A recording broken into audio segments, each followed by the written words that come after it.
मुझे तो मोदी जी का ये स्टेटमेंट सुन के ये लगा कि वो जैसे रावण आया था ना सीता माता का अपहरण करने के लिए साधु का वेश धर के, उसी रूप में मुझे मोदी जी दिखाई दिए आज। क्योंकि आपको पता है कि गत 22-25 दिनों से चर्चा तो चल ही रही है। तो नरेंद्र तोमर जी जो किसानों से चर्चा कर रहे थे, वो क्या मजाक कर रहे थे क्या? क्या कहते हो मोदी जी आप?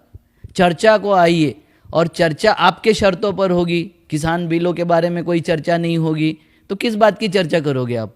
ये सब पाखंड आपको संघ ने सिखाया, बहुत अच्छी तरीके से सिखाया। मगर आप संघ के स्वयंसेवक के साथ में प्रधानमंत्री भी हो, और प्रधानमंत्री को ऐसी ढोंगी और पाखंडी भाषा शोभा नहीं देती। आप गलत कर रहे हो मोदी जी। आपने एक बार किसान बिल के बारे में हाथ जला के बैठे हो लैंड एक्विजिशन के इसमें, ये दोबारा जो कर रहे हो ना, नामो निशान मिट जाएगा। और आपने एक और बात बोला है कि किसानों का कंधा का उपयोग करके विरोधी पार्टियां राजनीति कर रही है। आपने राम मंदिर की राजनीति की है, कोई बात नहीं। आपने पुलवामा में के 40 सैनिक को मरवा के राजनीति की है, उसके लिए वोट मांगा, कोई बात नहीं है। आपने निर्भया बलात्कार के बारे में हंगामा करके वोट मांगा, कोई बात नहीं। आप जो भी करोगे कोई बात नहीं, मगर किसी दूसरी पार्टी ने किया तो राजनीति ना करे, कंधे का उपयोग नहीं करे। आप तो मरे हुए के भी कंधे यूज करते हैं। गोधरा में आपने मरे हुए के कंधे यूज किए, पूरे गुजरात कांड में मरे हुए के कंधे आपने यूज किए। आपको थोड़ी शर्म करना चाहिए, क्योंकि आप प्रधानमंत्री हो मोदी जी, और इस तरीके से स्टेटमेंट और इस तरीके की भाषा आपको शोभा नहीं देती। आप बोल रहे कृषि कानून की जो अड़चने हैं वो उसका विरोधियों के पास कोई जवाब नहीं है, इसीलिए तो उनको हटाया था ना, कि उनके पास जवाब नहीं थे इस देश के प्रश्नों के, इसीलिए तो कांग्रेस को हटाया था लोगों ने।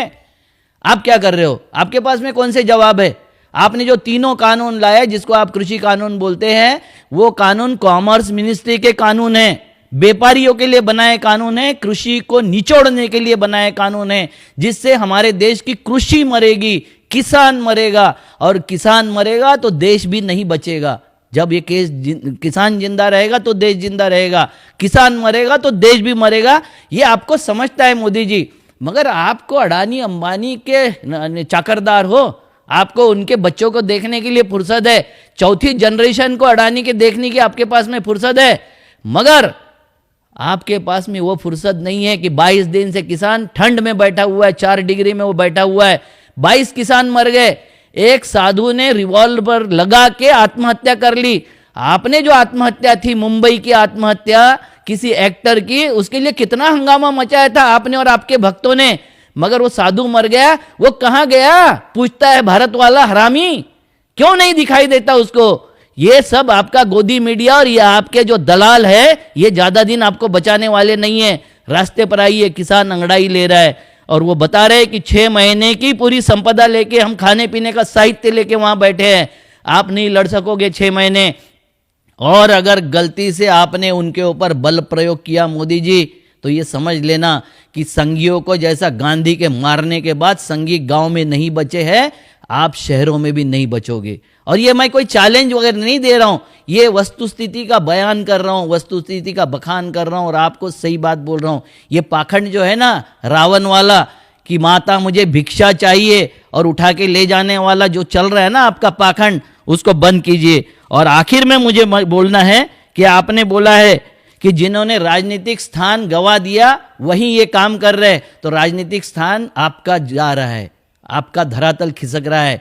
आप ये अगर देख नहीं रहे होंगे तो ये काले पत्थर की लकीर है, क्योंकि आपने जो तीनों कानून बनाए हैं, तीनों कानून किसानों को लूटने वाले हैं। आपने देखा होगा कि बीपी का जो रेफरेंस रेट होता है 80 से 120 होता है, बीपी मापने का। ये एमएसपी, ये रेफरेंस रेट है। उस एमएसपी को मैक्सिमम एमपीपी आपने बनाया दिया है, मैक्सिमम परचेज प्राइस। उससे ज्यादा किसान कोई खरीदना ही नहीं चाहिए। और वो भी आप अगर एमएसपी का कानूनन प्रोविजन नहीं करोगे तो कोई आपका किसानों को, हमारे किसानों को न्याय नहीं देने वाला है। आपने सारा का सारा कृषि क्षेत्र कि चंद उद्योगपतियों को और उनको बेच दिया है। ये बचाइए, अदरवाइज ये देश तबाह हो रहा है, बर्बाद हो रहा है। और बर्बादी पे राज करने का अगर आपका सपना होगा तो किसान आपकी ईंट से ईंट बजाएगा। ये चाहते हैं कि वह आंदोलन हिंसक हो जाए, क्योंकि हिंसक आंदोलन दबाना किसी भी सरकार के लिए बहुत आसान होता है।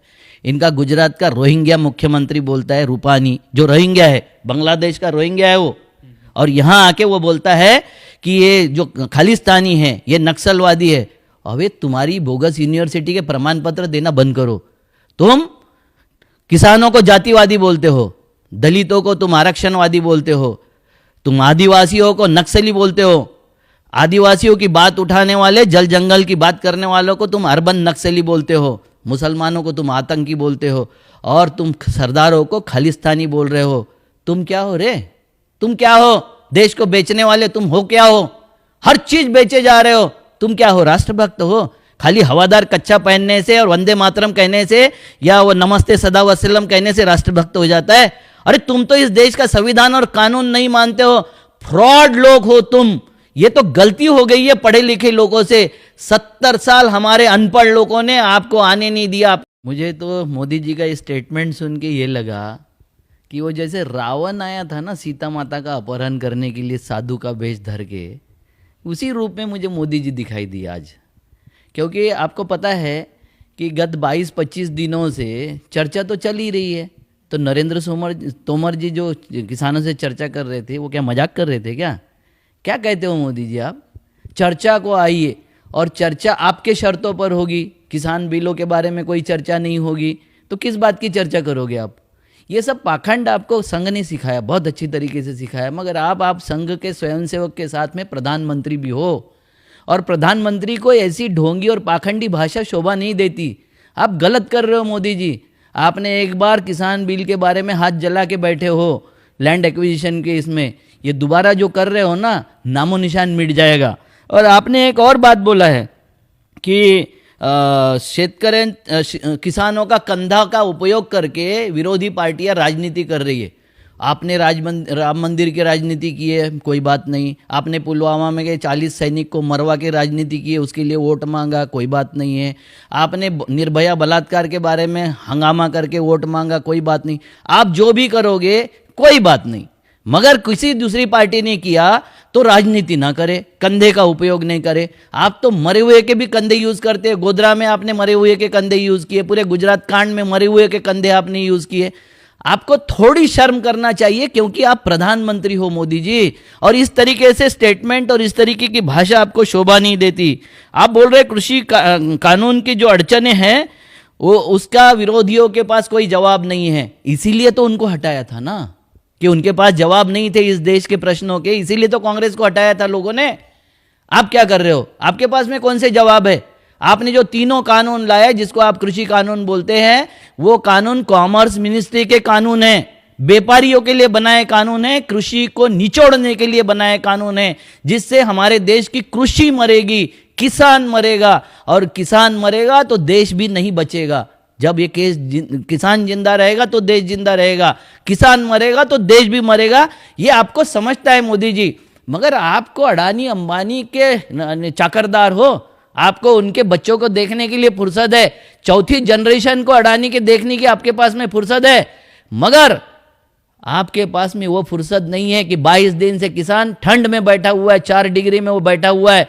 22 किसान मर गए, एक साधु ने रिवॉल्वर लगा के आत्महत्या कर ली।